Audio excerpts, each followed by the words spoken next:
lleno a la información deportiva. Los mejores tenistas del país conforman ya la primera generación de la Academia de la CONADE. Se busca seguir su preparación de cara a las justas internacionales. Veamos.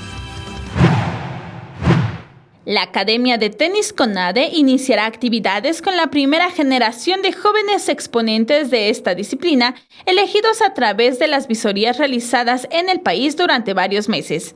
Los 9 tenistas elegidos en esta academia arrancarán actividades el próximo 21 de agosto en la Ciudad de México, de la mano de experimentados exjugadores y entrenadores.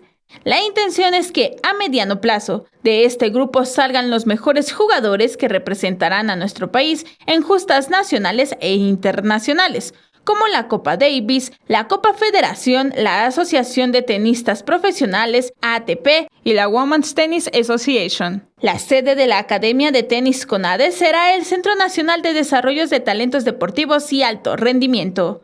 Vianey Zárate, 21 Noticias.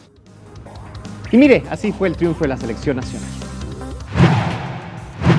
La Selección Nacional de Boccia conquistó la medalla de oro en la final de equipos BC1, BC2, al derrotar 6-5 a Brasil en la Copa América de Boccia 2017, que se realiza en Santiago de Cali, Colombia, con la presencia de competidores de 11 países. El equipo integrado por Eduardo Sánchez, Eduardo Ventura, Jesús Oseguera, Irving Montiel y Denis Padilla doblegó 5-4 a Argentina en semifinal, victoria con la que se aseguró presea. Por otro lado, en parejas categoría BC4, la dupla conformada por Carla Maritza Manuel Enríquez y Adolfo Diosdado Soledad, así como el suplente José Luis Pérez Muñoz, cerró en el cuarto lugar general al caer 2-4 contra Canadá en el duelo por la medalla de bronce.